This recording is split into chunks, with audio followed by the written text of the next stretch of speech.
Kıbrıs Barış Harekatı'nda Türk Deniz Kuvvetleri'nin önemi ve TCG Kocatepe'nin kaybı.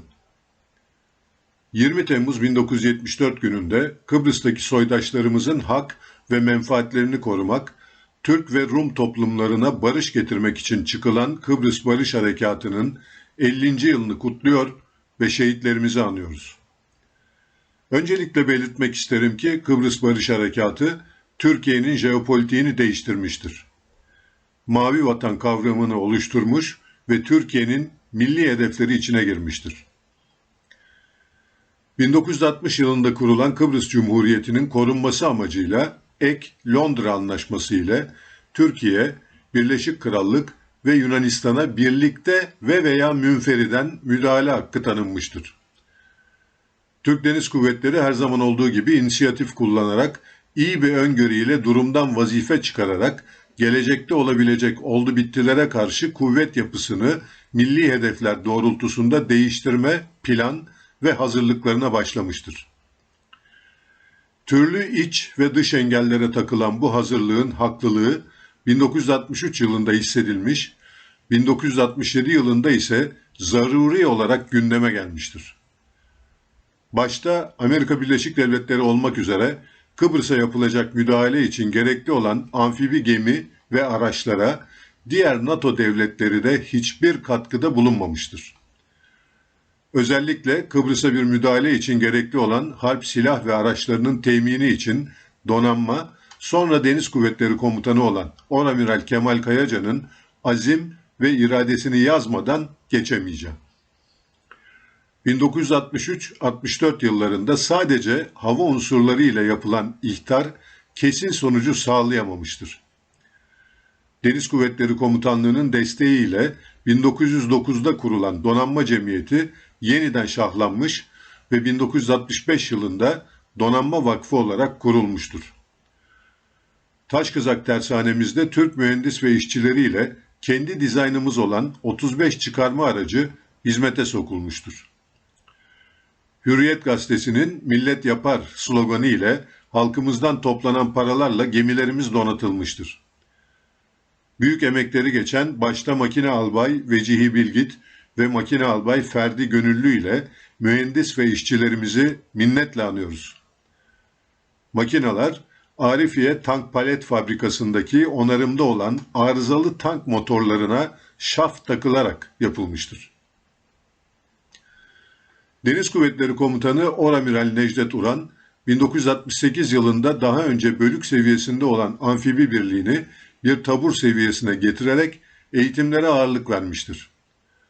Ancak kara kuvvetlerinin nehir geçişi mantığı ile gerekli görülmeyen tabur, Genelkurmay Başkanı Orgeneral Memduh Tamaş tarafından 1972 yılında lağvedilmiştir.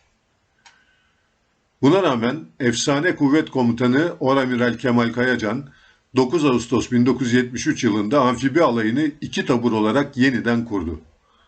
Arada kesinti olsa da amfibi deniz piyade alayı 1970 yılından itibaren amfibi çıkarma tatbikatlarını yılda 2 defa yapmaya başladı. Eğitimler 1973 yılından 74'e kadar çok sıklıkla yapıldı. Dawn Patrol 74 NATO tatbikatında Sardunya Adası'nda yapılan eğitimde üstün başarı aldı. Bu ciddi anlamda Kıbrıs Barış Harekatı'ndan önceki son ve geniş kapsamlı bir tatbikattı. Ben de Savaş Hareket Merkezi subayı olarak TCG Kocatepe gemisiyle bu tatbikata katılmıştım.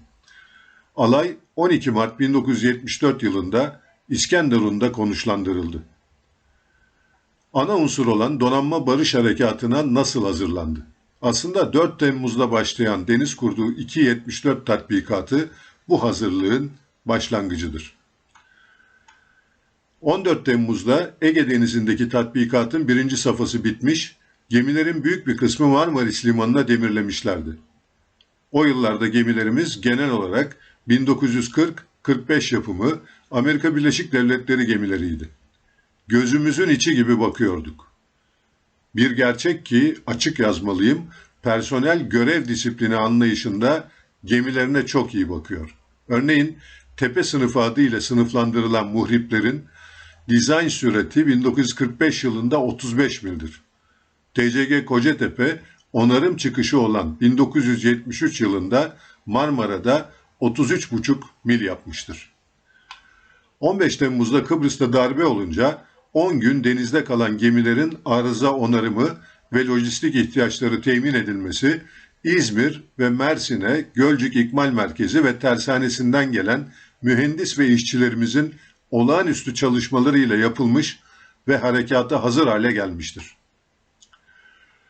15 Temmuz darbesi sonunda bilindiği üzere hükümet 16 Temmuz'da Milli Genel Kurulu'nu toplayarak müdahale kararı almıştır.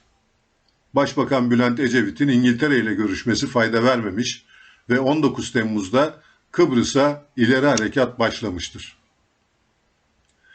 Deniz Kuvvetleri Komutanlığı harekat emrini aldıktan sonraki 120 saat içinde hazır hale gelmiştir.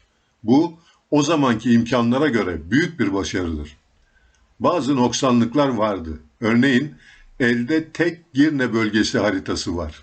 Aydın adı verilen şeffaf kağıda kopya edilerek kara bombardımanı yaptık.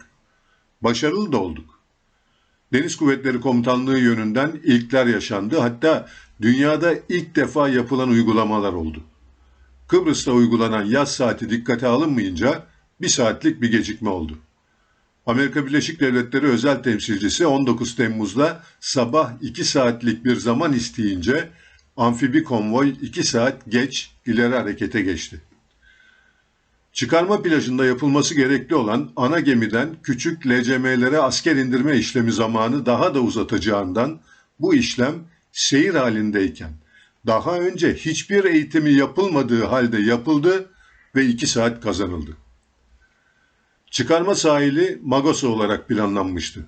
Ancak bu bölgenin çok tahkim edilmesi ile çıkarma gemileri komodoru Denizkurmay Albay Ahmet Özan ve Amfibi Piyade Alay Komutanı Deniz Güverte Yarbayı Neşet İkiz ve MHM Komutanı olan 2. Ordu Komutanı Orgeneral Suat Aktulga'nın bilgisi dahilinde Girne batısında Pantemile, Pladini plajı seçildi. Son derece çıkarma yapmaya elverişli olmayan bu plaj düşmana baskın etkisi verdi ve başarılı oldu. Yine Deniz Kuvvetleri Komutanı Oramiral Kayacan'ın isteği ve direktifiyle sanki Magosa'ya çıkarma yapılacak gibi ticaret gemilerinden oluşan bir sahte konvoy teşkil edildi. Bu hareket tarzı düşmanı aldattı ve Girne'deki kuvvetlerinin bir kısmını Magosa'ya kaydırmasına neden oldu. 20 Temmuz saat 08.30'da çıkarma başladı. Amfibi alay kurulduğu 1973'ten itibaren özel bir özveriyle eğiten ve moral veren komutanı Deniz Güverte Yarbayı Neşet İkiz'e burada şükranlarımı sunuyorum. Dünyada bir amfibi harekat %60 zayiatla kıyı başını tutabiliyorsa bu bir başarıdır. Amfibi Deniz Piyade Alayı'nı kıyı başında 0 zayiatla tutarak dünya harp tarihine geçmiştir. Girne önlerinde bir Sovyet denizaltısı tespit edilmiş, baskı hücumu yapılmış ve hafif hasar alan gemi boğazlardan geçerek Rusya'ya onarıma gitmiştir. Milli gemimiz TCG Berk, kıyı ile ordu komutanlığı arasına kesilen muhabereyi kurarak ve transfer merkezi rolünü üstlenerek irtibatı sağlamıştır. Açıkça söylemek gerekirse başarı Türk Silahlı Kuvvetleri'nindir. Ancak Türk Deniz Kuvvetleri Komutanlığı bu başarıda en büyük pay sahibidir. Gelelim akıl tutulmasına, yani TCG Kocatepe faciasına. Her şey Genelkurmay Elektronik Sistemler Komutanlığı'nın istihbar ettiği Yunanistan'ın Kıbrıs'a yönelik bir konvoy hazırlandığı bilgisiyle başladı. Ayrıca Muğla Jandarma Gözetleme Postası'nın Rodos adasında konvoy hazırlığı bilgisiyle pekişti. Ancak bu postanın Rodos mendireğinde 10-12 kamyon mesajı her ne hikmetse üst makama Rodos Mandrake burnunda 10-12 LCU LCM olarak geçti. Bu haberler tam teyit edilmeden istihbarat bilgisi gibi değerlendirildi. Keşif için deniz karakol uçakları yollandı.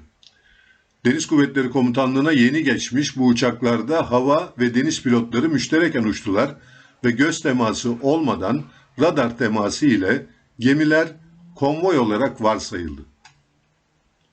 Yasak saha ilan edilince ticaret gemilerinin grup oluşturarak en kısa yoldan intikale geçmesiyle bu topluluklar konvoy varsayıldı. Kara kuvvetlerinin konvoy Kıbrıs'a çıkarsa harekatım tehlikeye düşer baskısı sözde konvoy algısını kuvvetlendirdi. Artık mutlaka bir konvoy olmalıydı algısı Ankara'da yerleşti. Yunan Değiştirme Birliği'ni Magosa'ya götüren Yunan tank çıkarma gemisinin darbeden sonra eski Değiştirme Birliği'ni Baf limanına 20-21 Temmuz arasında çıkarması ve Baf kalesinde bulunan mücahitleri bombalaması olayı tam anlamıyla karışık hale getirdi. Bütün bu olaylar gelişirken Baf bölgesindeki konvoya uçaklarımızdan sonra müdahale etmek üzere 3 gemi TCG Maraşal Fevzi Çakmak, TCG Adatepe ve TCG Kocatepe gönderildi. Ancak uçaklardan sonra taarruz etme o gün düşünülen bir hal tarzı olarak tarihe geçecektir. Çünkü daha önce hiç uygulanmamış ve çok fazla eksiği olan bir harekat tarzı uygulanacaktı. Bu gemiler emir gereği her saat başı nerede olduklarını Ankara'ya bildirmektedir. Bunu neden yazdım? Hava Kuvvetleri personelinde size sorduk, burada geminiz var mı? Siz yok dediniz, ağız birliği yapılmıştı. İfadeye istinaden yazdım. Ne zaman söylenmiş? Tarih hiçbir zaman söylenemiyor. Bir de Deniz Kuvvetleri Komutanlığı'na bir hat verilmiş ve bu hattı geçmememiz bildirilmiş. Biz bu hattı geçmişiz. O gün işlenen orijinal haritaya baktığınızda sözde hattı geçmediğimiz de görülür zaten. Bu hat çizgisini hiçbir yerde bulamadım. Mevkimizi bildirmek haricinde diğer önemli kanıt ise Hava Kuvvetleri Komutanlığı saat 13.30 civarında taktik hava kuvvetlerine çektiği şu mesaj. Türk gemilerinin mevkii belirtilmiş. Tam taarruza uğradığımız mevki. Baş ve kıç göndere milli bayrakların çekildiği belirtilmiş ve kuzey-güney yönünde seyrediyorlar. Çok açık ve net. Peki ne oldu? Hava Kuvvetleri Komutanlığı Türk gemisi olduğunu söylediği noktaya Türk uçakları ile taarruz etti. Oysa Hava Kuvvetleri Komutanlığı'nın keşif uçakları herhangi bir konvoya rastlamadıklarını söyledikleri halde taarruz edildi.